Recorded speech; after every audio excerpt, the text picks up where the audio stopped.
আর একটাও দেখাচ্ছিলাম S4 এ 1.8 volt, কালকে দেখাচ্ছিলাম।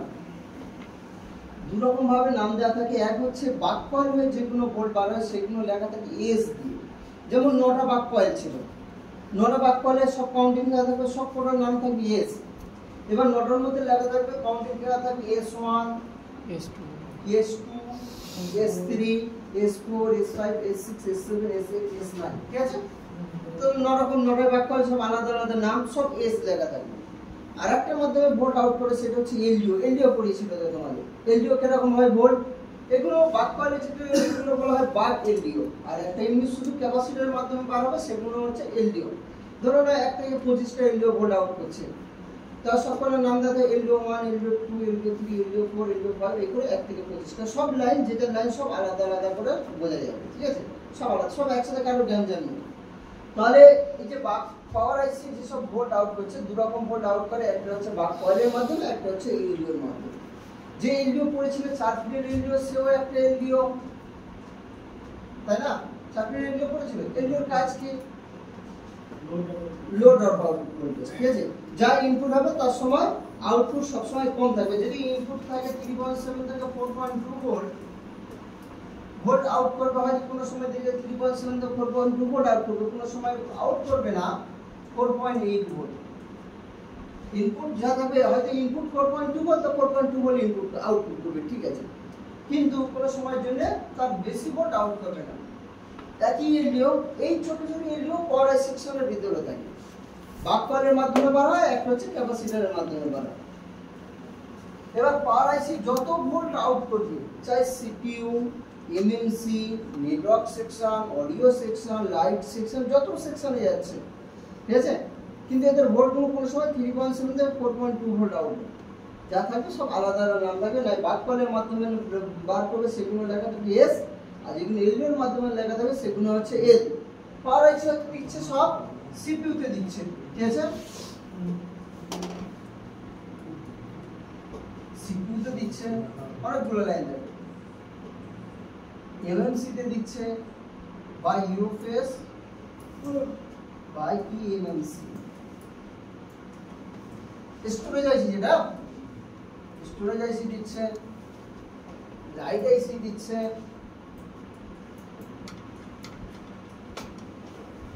লাইট আইসির ভিতরে তোমার ভিপিএস লাইনও আছে, তাই না? প্রাইমারি সেকশন, গ্রাফিক্স আইসি দিচ্ছে। পাওয়ার আইসি যত ভোল্ট আউট করবে, যত যত সেকশনে যাবে, ঠিক আছে? যত ভোল্ট আউট করবে সেগুলোর নাম থাকবে সেকেন্ডারি ভোল্ট, ঠিক আছে? Secondary line.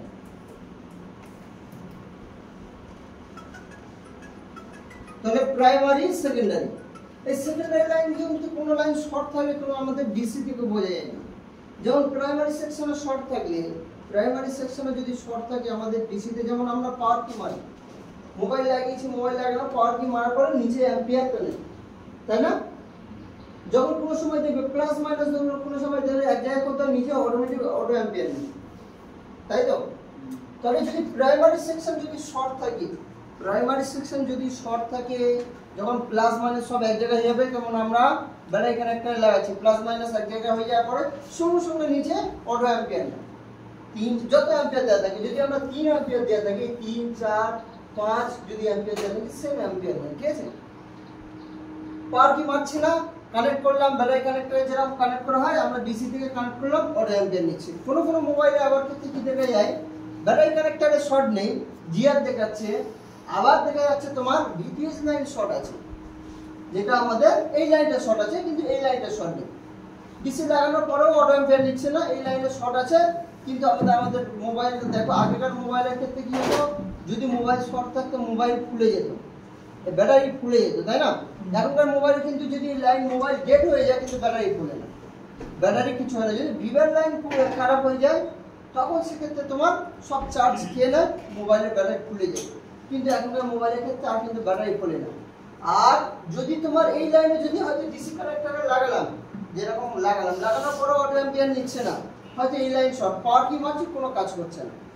যদি এই লাইন শর্ট থাকে, যে ভোল্টেজটা যাবে, যে পাওয়ার কি মারার পরে তবে পাওয়ার সেকশনটা চালু হয়।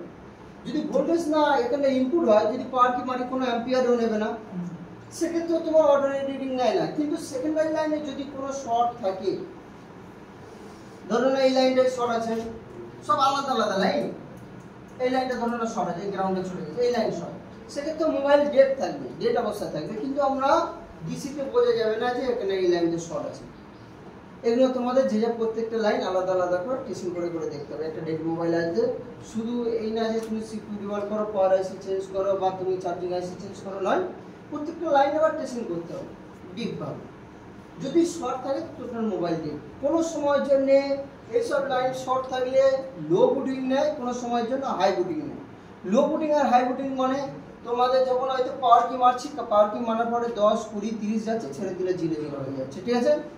আবারও কোনো সময়ের জন্য পাওয়ার কি মারছি, পাওয়ার কি মারা 300, 400, 600, 700 যাচ্ছে, ছেড়ে দিলে 0, 0 হচ্ছে।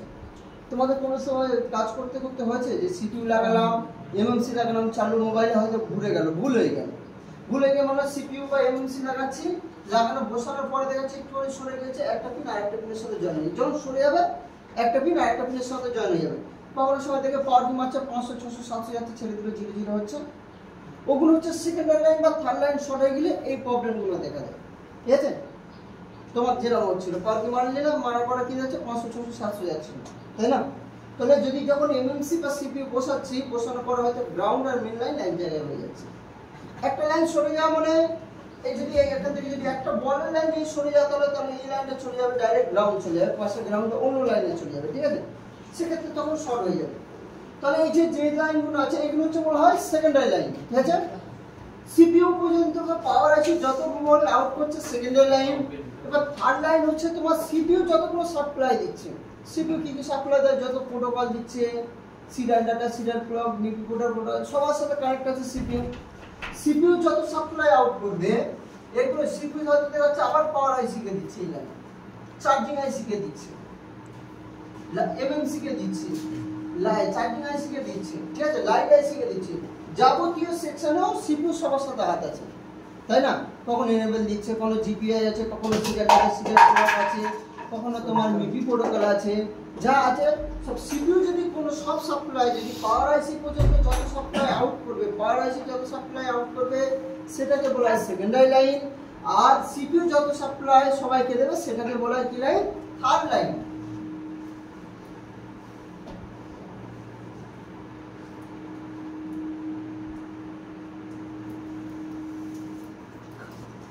এই তিনটে স্টেপে আমাদের মোবাইল চেকিং হবে, ঠিক আছে। Secondary primary section, secondary section আর থার্ড লাইন, ঠিক আছে। তাহলে প্রাইমারি সেকশন কোনগুলোকে বলা হয়, চার্জিং আইসি যত ভোল্ট আউট করবে বা তোমার ভি বাস, ভিটিএইচ আর ভি ব্যাক, এই তিনটে লাইন হচ্ছে প্রাইমারি সেকশন। সবথেকে প্রথম আমাদের ডেট সেকশনে কাজ হবে, যা মোবাইল ডেটা আছে সবথেকে প্রথম আমাদের দেখতে হবে প্রাইমারি সেকশন ঠিক আছে কিনা। প্রাইমারি সেকশন ঠিক থাকার পরে এবার কি হবে, সেকেন্ডারি লাইন। সেকেন্ডারি লাইন হচ্ছে এবার পাওয়ার আইসি যত ভোল্ট আউট করবে, যত সাপ্লাই আউট করবে সেটাকে বলা হয় থার্ড লাইন। এই সেকেন্ডারি লাইন আর থার্ড লাইন হচ্ছে সিপিইউ যত সাপ্লাই আউট করবে সেটাকে বলা হয় third line. Primary section, secondary section আর থার্ড লাইন, ঠিক আছে। এই তিনটে লাইন, এই তিনটে স্টেপে আমাদের মোবাইলটা টোটাল রান হবে। এর মধ্যে একটা যদি লাইন ফল্ট থাকে আমাদের মোবাইলটা ডিপ। এটা করো।